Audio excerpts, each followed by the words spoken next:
कार्यकर्ता सम्मेलन होगा, इसको लेकर क्या प्रतिक्रिया है और इसका उद्देश्य क्या होगा? जिस तरीका का बिहार की सरकार और केंद्र की सरकार ने दलितों के हकमारी की है, दलितों को अधिकार को से वंचित करने का काम किया है, उसके लेकर करके हम लोग संविधान बचाने के लिए तेजस्वी प्रसाद यादव जी के नेतृत्व में लालू प्रसाद यादव जी के हवाले पर राष्ट्रीय जनता दल पूरे राज्य में दलित प्रकोष्ठ के बैनर के नीचे हम लोग कार्यक्रम को करते हैं।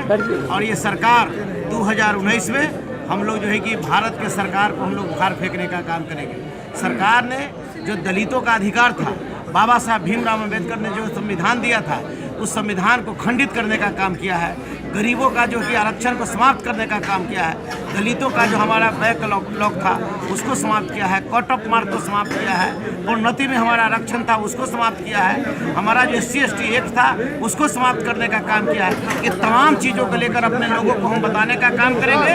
और उसी के साथ नीतीश कुमार ऐसे लोग जिन्होंने धज्जियां उड़ा दी है महादलित और दलित की सारी योजनाओं को समाप्त करने का काम किया है, हमारा अधिकार से वंचित करने का काम किया है, वो तमाम मुद्दा को लेकर अपने लोगों को समझाएंगे और बिहार की सरकार और केंद्र की सरकार को उखाड़ फेंकने का काम करेंगे। साधु जी से अभी हम लोग पूरे बिहार में जिस तरह हम प्रदेश के अध्यक्ष हैं SC/ST का, पूरे बिहार में हम लोग अनुसूचित जाति का जनजाति का सम्मेलन करवा रहे हैं। जो नरभक्षी सरकार है, जो NDA की सरकार है, इस बार हम लोगों ने शपथ ले रखा है बाबा साहब अम्बेडकर का कि किसी भी कीमत पर NDA को वोट नहीं देंगे, बिहार से नीतीश कुमार को उखाड़ फेंकेंगे।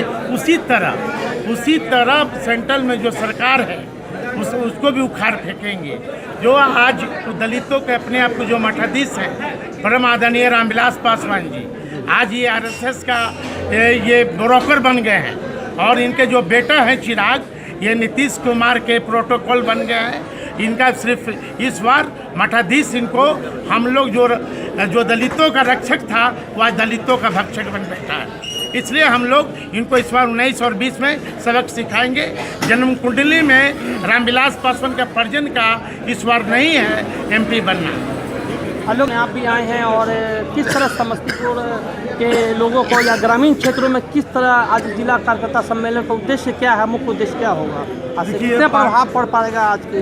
यह पार्टी का एक रूटीन सम्मेलन है, लेकिन बहुत विशेष परिस्थितियों को ध्यान में रखकर इस सम्मेलन को बुलाया गया है। और हमारी पार्टी SC/ST में अपनी मजबूती और साख को स्थापित करे, उसे सिस्टमाइज करे, इसी के लिए सम्मेलन बुलाया गया। और मैं समझता हूँ कि आने वाले दिनों में हमारे जो पार्टी के काडर हैं वो नीचे तक बनेंगे और आने वाले दिनों की चुनौतियों का सामना करेंगे। अभी देश में बहुत सारी चुनौतियाँ हैं, केंद्र से लेकर राज्य तक उन लोगों की सरकार है जो हमारे दलित भाइयों के, हमारे पिछड़े भाइयों के हित के खिलाफ है और उनके निर्णय जो हो रहे हैं सब उनके हित के खिलाफ हो रहे हैं। ऐसी स्थिति में इस बैठक की, इस सम्मेलन की बड़ी प्रासंगिकता है। अभी कुछ दिनों के अंदर 24 जनवरी को जननायक कर्पूरी ठाकुर जी की जयंती है, 2 फरवरी को मतलब अमर शहीद जगदेव प्रसाद जी की जयंती है। ये तमाम जयंतियाँ जो है बहुत प्रासंगिक हैं, इसलिए कि सामाजिक न्याय की मूल भावना पर प्रहार हो रहा है। बाबा साहब भीमराव अम्बेडकर द्वारा दिए गए संविधान को छेड़छाड़ करने की कोशिश हो रही है और इस देश में जो बहुत सोच समझकर बनाया गया संविधान था उसमें फेरबदल करके सामाजिक ताने बाने को ध्वस्त करने की कोशिश हो रही है। इसलिए ऐसे वक्त में इस सम्मेलन की बड़ी महत्ता है। पहुँचे हैं इस सम्मेलन में, इसको क्या कहते हैं? देखिए, देश में जो NDA सरकार है और बिहार में जो NDA सरकार है, इस सरकार में खासकर भाजपा शासित राज्यों में दलितों के साथ बेतहाशा उनके साथ आपराधिक घटनाएं बढ़ी है और उनके जुल्म अत्याचार बढ़ा है। जब से भाजपा केंद्र में आई है, अनुसूचित जाति और जनजाति के लोगों पर जो आपराधिक आंकड़ा उनके खिलाफ बढ़ा है, उनके जुल्म अत्याचार बढ़ा है, उसी के खिलाफ आज की बैठक रखी गई है। क्योंकि भारतीय जनता पार्टी और RSS विचारधारा के लोग हमेशा संविधान में जो इनको अधिकार मिला हुआ है अनुसूचित जाति को, उसको छीनने की योजना बनाते हैं और समीक्षा के नाम पर हमेशा इनका हक हुकूक छीनना चाहते हैं। इन तमाम समस्याओं से हम लोग आज की रणनीति बनाएंगे और आने वाले लोकसभा चुनाव में तमाम लोग महागठबंधन के साथ आएँ, इसकी अपील करेंगे। सवर्ण आरक्षण जो हुआ इस पर क्या? नहीं, देखिए, आरक्षण का जो मामला है यह आर्थिक आधार पर नहीं था, यह छुआछूत और पिछड़ेपन की वजह से अधिकार दिया गया था। आर्थिक आधार पर यह आरक्षण का प्रावधान संविधान में नहीं है। मुझे लगता है कि इस तरह का जो मामला आया है यह सुप्रीम कोर्ट इस पर विचार करेगा कि क्या होना चाहिए। आपकी पार्टी क्या समर्थन कर रही है इसके लिए?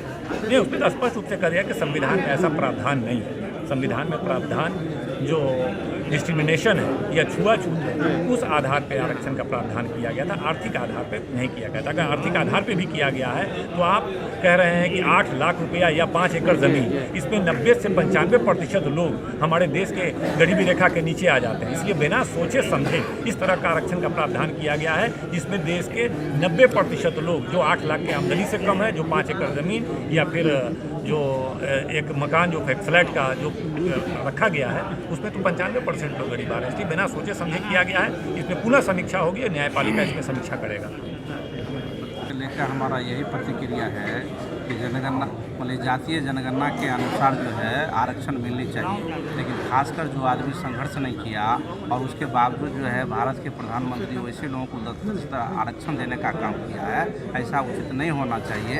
जातीय जनगणना के अनुसार लोगों को आरक्षण मिलना चाहिए। आज अनुसूचित जाति अनुसूचित जनजाति की कार्यकर्ता सम्मेलन है, यहीं पर हम लोग एकजुटता और चट्टानी पर्चा के देने के लिए हम लोग उसके बाद जो है संघर्ष करने का काम राजद के जिला अध्यक्ष हैं और आज इस तरह का कार्यक्रम सम्मेलन, कितना प्रभाव ग्रामीण क्षेत्रों में पड़ेगा इस कार्यक्रम को लेकर? देखिए, जिस तरह से बिहार में पूरे देश में माहौल है एनडीए के खिलाफ और जिस तरह से ठगने का काम किया है और आज जो ये आरक्षण 10% सवर्णों के आरक्षण की बात करते हैं तो आर्थिक आधार पर आरक्षण अगर देने की बात तो कहाँ से आर्थिक आधार पर आरक्षण? आर्थिक आधार पर नहीं होना चाहिए और जो सामाजिक परिवेश है उसके आधार पर आरक्षण होना चाहिए और जो गरीब आदमी है उसको आरक्षण निश्चित रूप से मिलना चाहिए। अगर आर्थिक आधार से मजबूती करना है तो रुपया जो 15 लाख वादा किया है सरकार वो दे, निश्चित रूप से आर्थिक रूप से सबल हो जाएगा लोग। माननीय पूर्व मंत्री श्री आलोक कुमार मेहता जी, माननीय पूर्व मंत्री श्री सिकंदर राम जी, माननीय विधायक श्री अख्तर इस्लाम शाहिद साहब, माननीय पूर्व विधान पार्षद श्रीमती रोमा भारती जी, माननीय जिला अध्यक्ष श्री विनोद कुमार राय जी, माननीय जिला अध्यक्ष श्री प्रमोद कुमार राम SC और तमाम राष्ट्रीय जनता दल के नेतागण संयुक्त रूप से दीप प्रज्वलित कर कार्यक्रम का उद्घाटन करते हुए